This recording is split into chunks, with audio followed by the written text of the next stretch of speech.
Okay, thank you. Um, all right.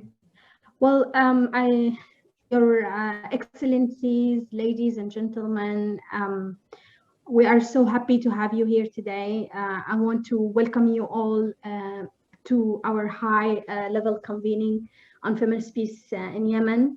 It was really pleasantly overwhelming to see the amount of people who wanted to participate in the convening. I want to thank every one of you for being here with us today. More specifically, I want to thank the Yemeni women leaders for their tireless, and continuous efforts to support the peace process and to support us in the Peace Track initiative.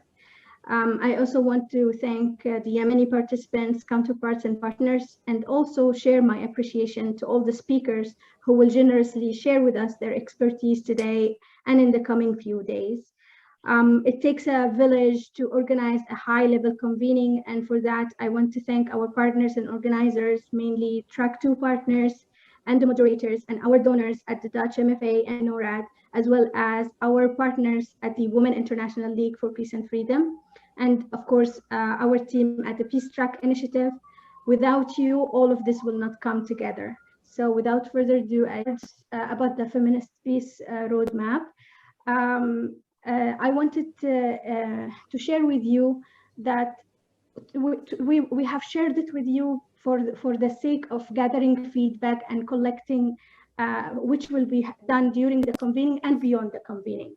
So the idea to develop the feminist peace roadmap was actually conceived some time ago when I participated in Kuwait as part of a delegation of the women's delegation at the time. I remembered we had a meeting with the US ambassador at the time, His Excellency Matthew Toller, and he asked us, the women delegations, if we have a salvation plan.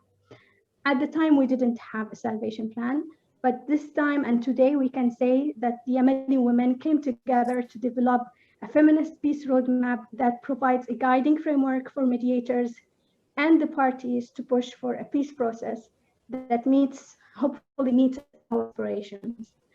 Today, no one can say that Yemeni women are not qualified and not ready to be in the peace process. If they do, the feminist roadmap can knock some sense into them.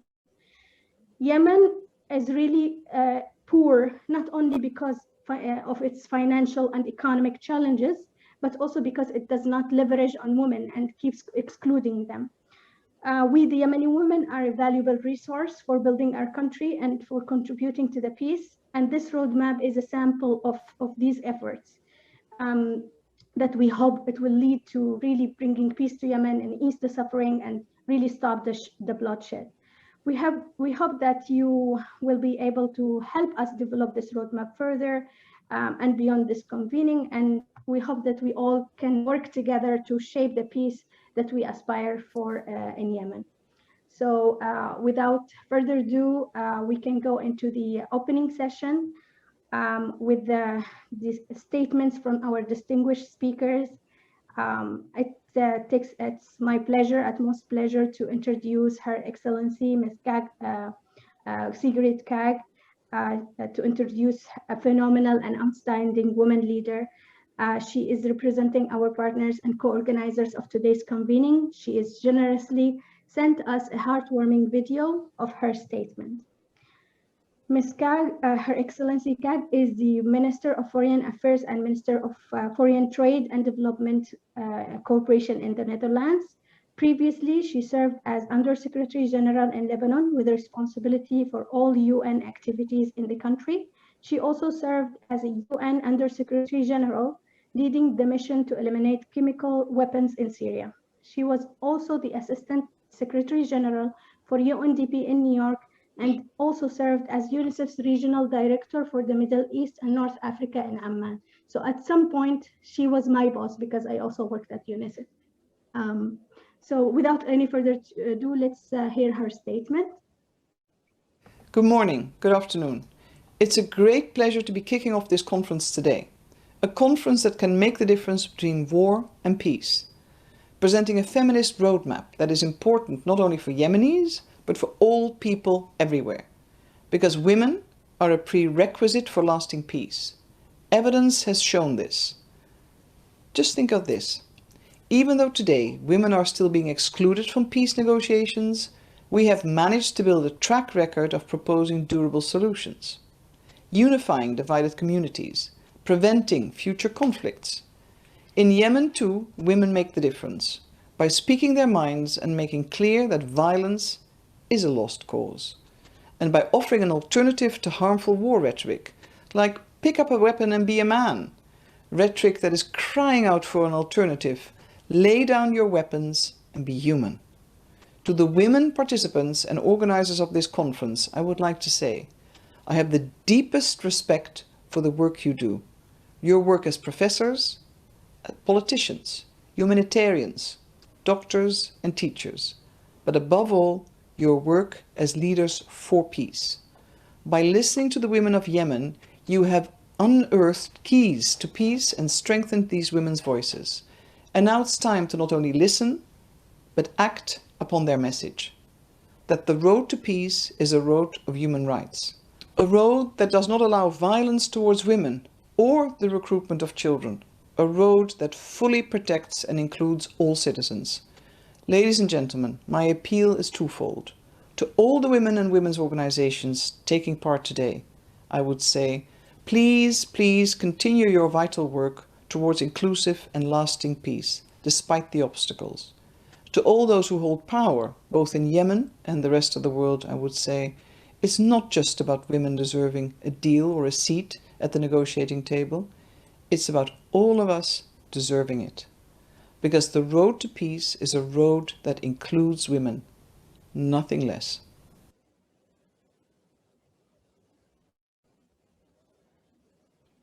The first time, and this is one of the perks as organizers, we of course saw the video before you all saw it, and it was very emotional for us to feel the support from Her Excellency. So thank you so much for that statement. Now inviting to take the floor, I'm happy to introduce His Excellency Andre Mondal, the Special Representative for Women, Peace and Security in Norway. As Special Representative, he is responsible for women, peace and security as one of Norway's main foreign policy priorities and the priority topic of Norway's seat in the UN Security Council, which, by the way, as Yemeni women, we will try to take full advantage of.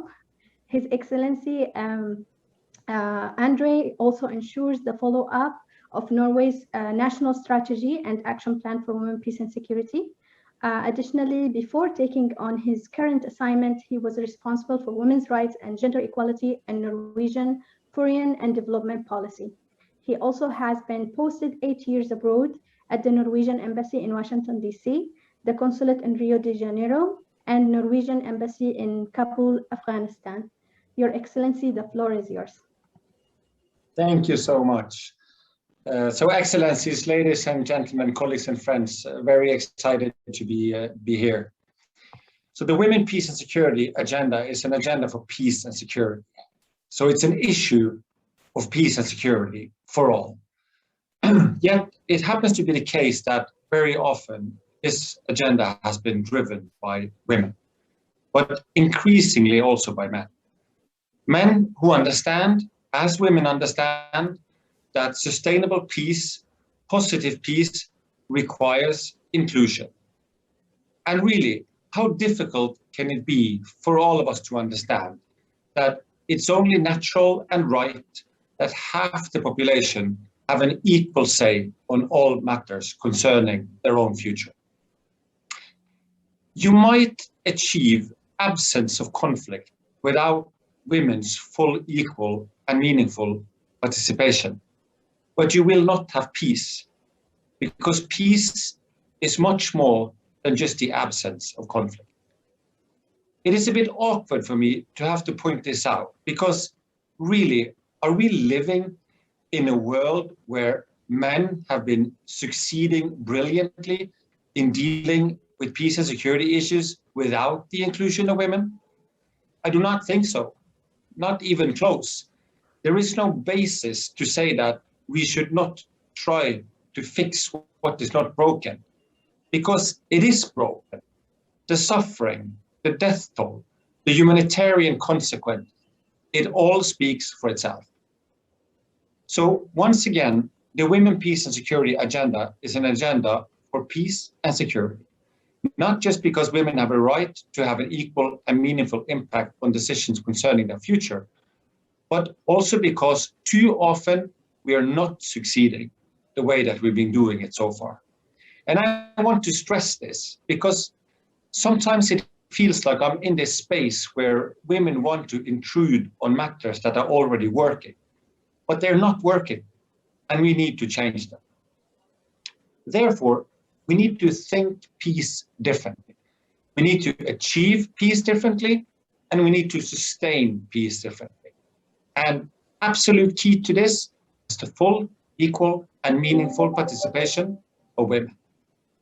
Now, Norway will continue to advocate for an inclusive political process in Yemen, as we do consistently, now also as a member of the Security Council.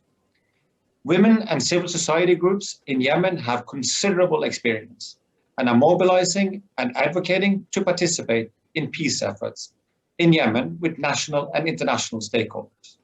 They're brokering local truces, freeing prisoners, and women human rights defenders in Yemen have mobilized resources for hospitals.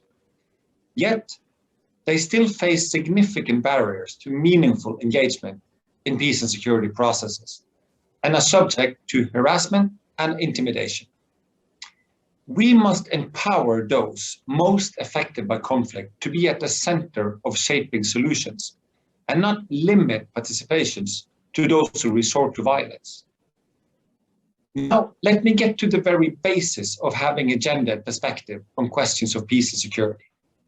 As I've said before, it is entirely theoretically possible that an organization full of only men could apply a gender perspective for both men and women. Theoretically. But I can also have lunch at the moon next week. Theoretically, it's possible. But is it likely? Might it happen? Absolutely not, not even close. And even if it did happen, it would not matter, because such a society would not meet the standards of accountability, participation, responsiveness, or effectiveness that we all should uphold, which would require the participation of both women and men. And then there is protection. It seems to be the case that most people tend to agree that we must protect women from the often disproportionate harm that is inflicted upon them in conflict and crisis. But, Excellencies, ladies and gentlemen, colleagues and friends, the best protection women can ever have is participation.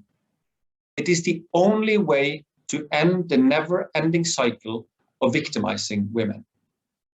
And please, do not ever talk about there not being any women that are ready for such and such tasks, because women are ready to do whatever they aspire to be, as long as rules, culture, or other man-made obstacles do not stop them anymore. And in that regards, I would like to highlight the Yemeni Women's Expert Database, launched by Peace Track Initiative, and the Yemen Women Solidarity Network, supported by WILPF. And as you know, the database push for women's inclusion in the peace and political process in Yemen by showcasing the multitude of expertise that they possess and the expertise that they have. I would encourage everyone here to use this database actively. I would also like to commend the work on the Feminist Peace Roadmap and the process behind it, with the localized approach, bringing a broad range of voices forward. The result is nothing but a very impressive framework. And yes, inclusive peace requires work, and it can be complicated. But if you think this is a problem, well, we've tried conflict again and again and again and again. And it is messy, it is deadly, it is costly, and again and again and again, we all end up losing. Trying to do the same thing over and over again and expecting a different result is generally a waste of everyone's time.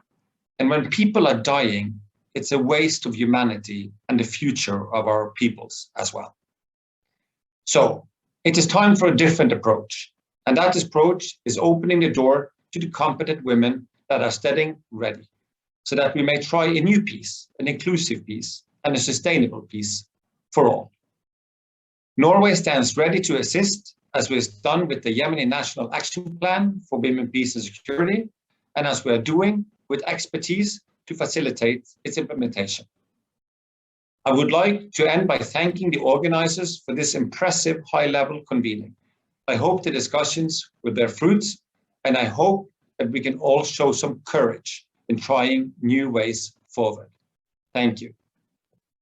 Thank you so much, Your Excellency, for this strong statement and acknowledging Yemeni women's efforts and peace building at the local level, and also shedding the light on our work in the Peace Track Initiative and the Women's Solidarity Network in the database. And if you do go to the moon, we want equality there, and we want to be there with you. Now, it is my pleasure to introduce Her Excellency Jackie O'Neill, the Ambassador for Peace, for Women, Peace and Security in Canada, a country that has given me personally a second home and has really contributed to take off, to make the Peace Track Initiative take off. Her Excellency Jackie O'Neill is the first Ambassador for Women, Peace and Security, which, by the way, was a post demanded by the Canadian Women, Peace and Security Network, who even contributed to drafting her terms of reference. I should know this because I'm a member, and as a migrant, I had a voice in the process. This is just to give you an idea about the feminist foreign policy that we have here in Canada. Her primary role focuses on advising ministers of foreign affairs, defense, and numerous other departments engaged in implementing Canada's National Action Plan on Women, Peace and Security. Before this role, Ambassador O'Neill was the president of the Institute for Inclusive Security. She supported the creation of national strategies and policy frameworks for more than 30 countries, the NATO, OSCE, and the United Nations. She also worked directly with coalitions of women leaders in Colombia, South Sudan, Pakistan, and beyond. Ambassador O'Neill also worked at the United Nations Peacekeeping Mission in Sudan at Khartoum's Ahfad University for Women. Along with former Lieutenant General Romeo Dallaire, she helped found the Romeo Dallaire Child Soldiers Initiative to eliminate the use of children during the conflict. Your Excellency, the floor is yours. Thank you, Rasha, and hello, bonjour tout le monde. It is a real honor to join you from Ottawa, Canada today. And I really appreciated your icebreaker. I must say, it has left me very hungry and very curious to have zurbian and fasa and so many other dishes. Yeah, I'll try to keep my brain on the work at hand here today. So I really want to offer my country's enormous thanks and appreciation to all Yemeni women peace builders for what has gone on into the discussions to prepare for this week. I know there have been a lot of sleepless nights, but the last 2 years and then many, many more, because this work also doesn't come out of a vacuum. And I imagine that at times, as you described to your families and friends and colleagues, that you were participating in the design of a feminist roadmap to peace, you might have faced some questions. As Rasha mentioned, the Canadian government has declared that we have a feminist foreign policy, and we are often asked what that actually means. Some skeptics and critics use more colorful language than that to ask the question, but it is a very fair one.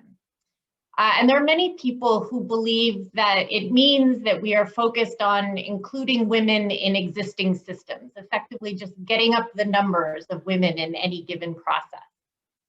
But in truth, what we are regularly explaining is that a driver of a feminist foreign policy is the idea of power, and looking at who has it, how it is protected, whose interests are served when power is not shared.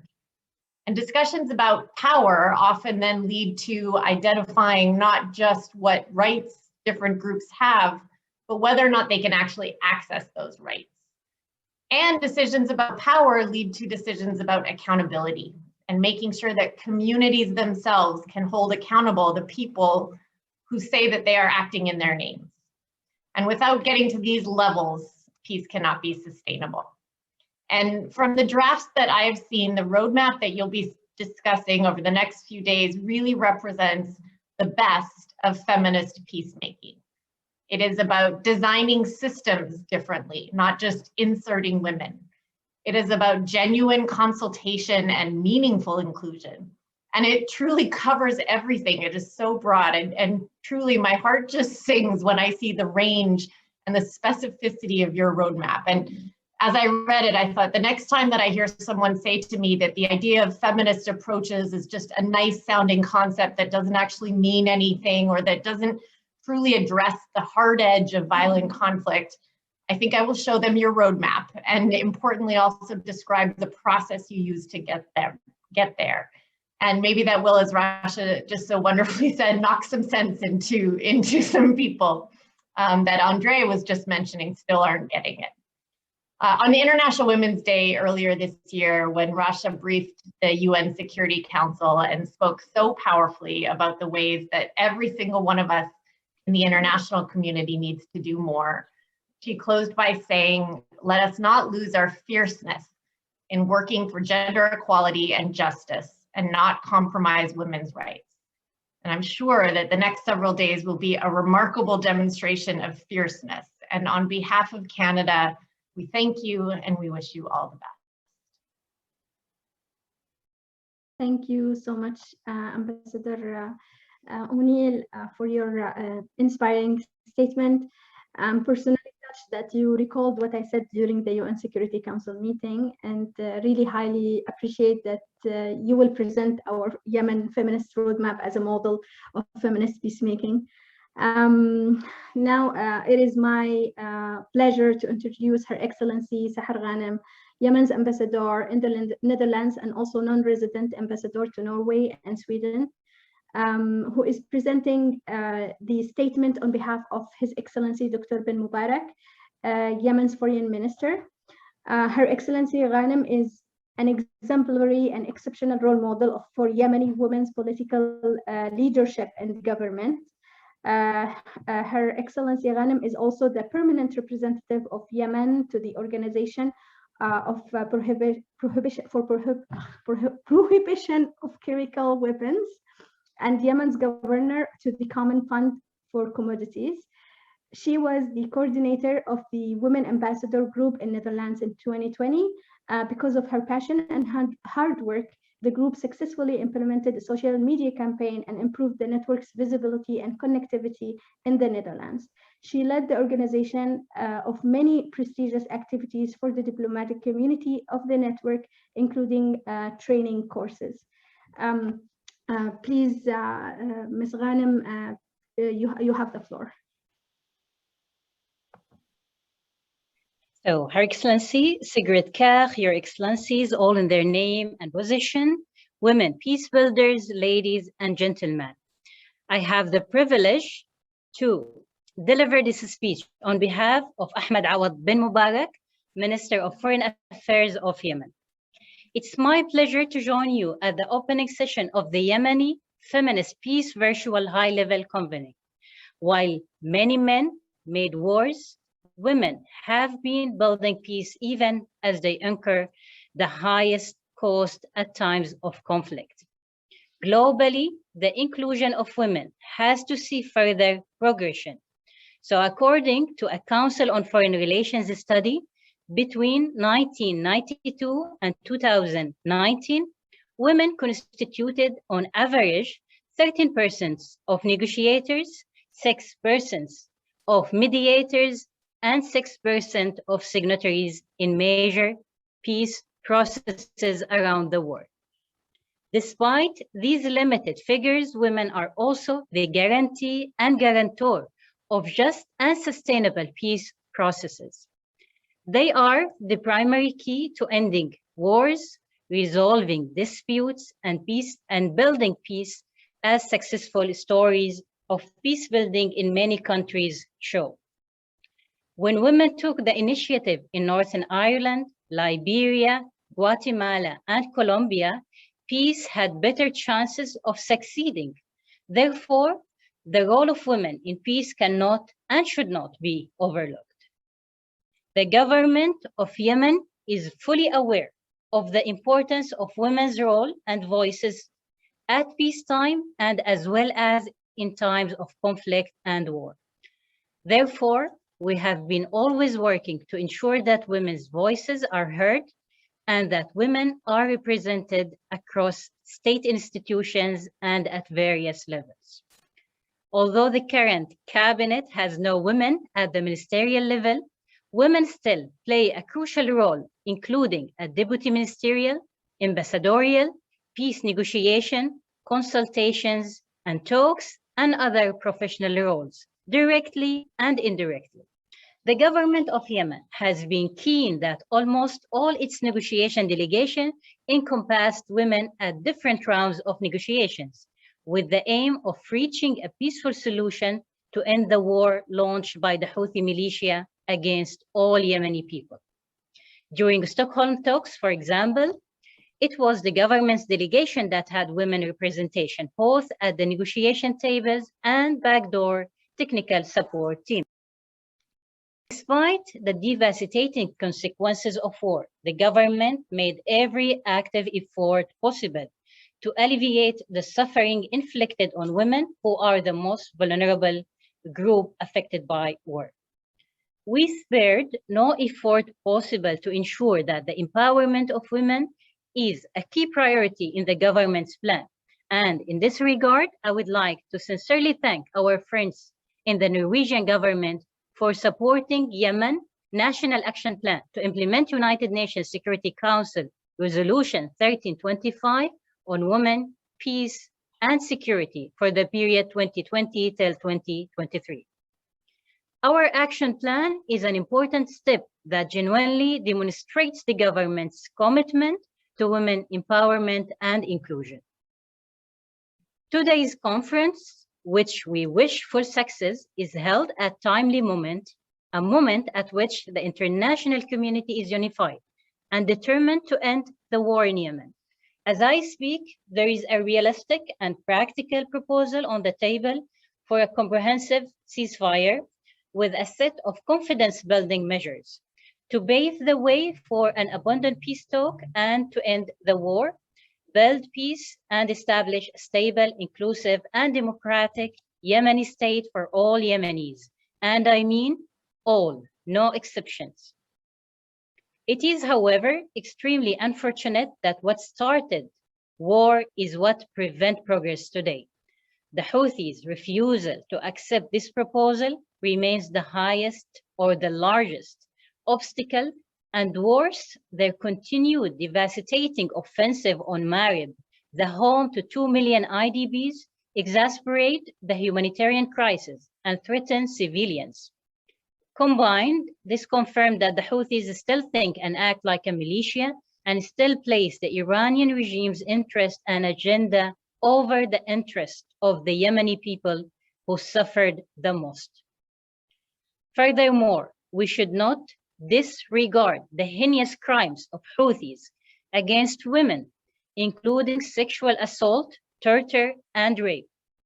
Between December 2017 and December 2020, the Houthis committed an estimated 1,181 abuse cases against women, including by the Houthi women forces Zainabiyat. That is according to the Alliance of Women for Peace, the 8th March Bloc for Yemen's Women, and the Yemeni Organization for Combating Human Trafficking. Despite the challenges noted, I reaffirm the commitment of the government of the Republic of Yemen to seeking and achieving a just, sustainable, and inclusive peace in Yemen, based on the Gulf Initiative and its implementation mechanism and the outcomes of the Comprehensive National Dialogue Conference agreed upon by all the Yemenis and endorsed by the international community. Such national dialogue, which I had the honor to be its Director General, was a very good example for a comprehensive and inclusive process for empowering women, youth, and disadvantaged and marginalized groups to bring up their voices and dreams. Before concluding, we wish to express our deep thanks and gratitude to Peace Track Initiative, Yemeni women peace builders, and all women in Yemen. To those women who contribute effectively to the peace process in Yemen every day and at every level. To those women who contribute for shaping the dreams of Yemeni generation for a peaceful and prosperous future for all. To all those women from the small villages, small communities, and cities towards the highest level in the government, we deeply thank you and appreciate your entire efforts. With that, we wish the conference every success in realizing its noble goal and hope that its outcomes and recommendations will support the achievement of a just and sustainable peace that contribute to ending the long-standing suffering of Yemenis. Thank you. Thank you so much, Your Excellency, for sharing the statement of the Foreign Minister. We are very happy to see that the government is committed to the National Action Plan on Women, Peace and Security. We know that it is also included in the government's program. And thank you for sharing all the points about the protection of women. Now I'm happy to introduce a truly feminist ally, Ms. Madeleine Rees, the Secretary General of Women's International League for Peace and Freedom, whose support to the Peace Track initiative in the last few years has been nothing but extraordinary. Their belief in us and their feminist empowerment to us is the reason why we are here today. Madeleine Rees is a British lawyer. For most of her adult life, she worked nationally and internationally to advance human rights, eliminate discrimination, and remove obstacles to justice. In addition to her work specializing in discrimination law with a major firm in the United Kingdom, she has also various roles with the Office of the High Commissioner for Human Rights, including as head of OSCHR in Bosnia and Herzegovina, where she helped expose human rights abuses and the involvement of UN peacekeepers in sex trafficking. As Secretary General of WILF, Rees is leading the organization's efforts to work through national and international legal frameworks to advance a future of human security and justice for all. Passionate about connecting women across border, and I should know because I'm part of her efforts, to share experiences and organize for action, she is committed to building a true global movement for feminist peace. In 2014, Rees was awarded the OBE for her services to human rights, particularly women's rights and international peace and security. Dear Madeleine, the floor is yours. Actually, what a lovely introduction. And how could we not give you all the support and everything else? I mean, this event is really a culmination of that incredible endeavor that you have done. And, you know, WILF is so proud to be part of that. As many of, I was thinking actually just after Jackie spoke, I think we already have our slogan for this event, and that is, let us not lose our fierceness, because I think fierceness, because that's exactly what you said at the Security Council. That's exactly what we need to capture to make sure that we make this happen. Many of you know that I'm really, really interested in the gender dynamics of everything. And I very much like to quote always Judith Butler, who says that gender is a performance of culture. And obviously war and violence is the ultimate expression of that. I think what Sigrid Kaag said was to pick up a weapon and be a man, just exemplified that perfectly. Cynthia Coburn always said that gender relations are causal in conflict. And it's based on those unequal political, economic, and power structures, which I think both Jackie and Andre referred to. And it's not just national, but it's also international. So this meeting really with the combination of people who are participating, I think gives us an opportunity to change that dynamic, to end the violent conflict in Yemen by focusing on what needs to be done to really fundamentally shift this stereotype of women and men as binary and violent or peaceful. We've had fabulous interventions already. I really deeply appreciate what has been said so far, but I want to just introduce some of the honesty behind this warm environment that we've created here. And that is, I know you and members of WILF have heard that we shouldn't have done this meeting. One of the reasons why we shouldn't have done the meeting is because it's political. Well, of course it's political, but women shouldn't be engaging in politics, because what do women know about it? We've also heard that it stokes the conflict. Well, you know, wrong, totally wrong on both fronts. But the other really concerning thing is something which is a phenomenon growing in almost every conflict situation, that is the real threats to women who seek to participate and bring peace. So keep people out of the process through intimidation, harassment, and the threats of extreme violence. We have to address this. This absolutely is a critical issue of our time. I want to refer to the UN Security Council of Women, Peace and Security agenda, because we don't do it enough. It's imperfect, but we have what we have, and some of it is good. What we all know, I think, is that the implementation is simply lacking. In reference to Yemen, only 3 of the 13 country-specific resolutions actually have strong reference to the Women, Peace and Security resolutions. And it talks to concerned parties to improve women's participation in conflict resolution. Good, concerned parties. It tells all parties to facilitate equal and full participation of women in decision-making levels, and there's a direct demand to urge the Special Representative and the Secretary General to make this happen, but never appeared in any of the reports in the Secretary General's reports to the Security Council. Why not? And what were the consequences? There weren't any. So effectively, despite UN Security Council resolution, despite very specific language in the country mandate, it didn't happen. And that, I think, goes back to this idea of, well, if we include women, it gets messy, it's too cumbersome, it's too difficult. And what we want to do is we want to address the men with the guns, and then we can have a different sort of peace to the one that we will have if the Peace Track initiative is actually followed. So what we want, going back to the language of the Security Council, all parties, and that means everyone who is engaging in a peace process, in those directly involved and those indirectly involved, including those members of the Security Council, and thank God that Norway's on the Security Council. We have the opportunity now to reimagine what the process would look like from the perspective of those whose needs and rights have been most undermined. And I think Peace Track initiatives and partners who've designed the roadmap after 2 years of consultations, both inside and in the diaspora, to draw up something which really will provide a guide to how to achieve real peace. It's political, it's about power, and women must not be told to focus on just the women's issues. Your roadmap is detailed, it's technical, it shows how we can do this in all areas, and all areas are women's issues. It's how ridiculous, I mean, as everyone on this panel has said, how ridiculous to think that you can design a peace with less than 50% of the population actually deciding what that would look like.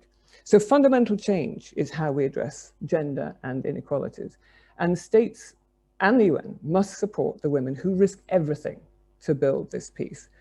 I think the roadmap, as I said, will help to realize that. And we've got 3 days now to do something new, to do what is so needed in Yemen, to build that peace.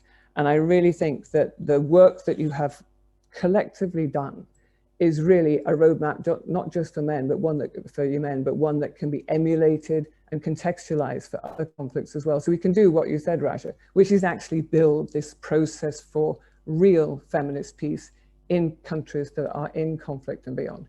So really looking forward to the rest of the conversations, and congratulations again for pulling it all together. Thank you. Thank you so much, Madeleine. And indeed, the point about having a political voice is very important, because this is something that we have been suffering since we started working on the peace work, that we are forced to be apolitical as feminist women in Yemen. I am aware that we are late in starting the panel, so without any further ado, I would like to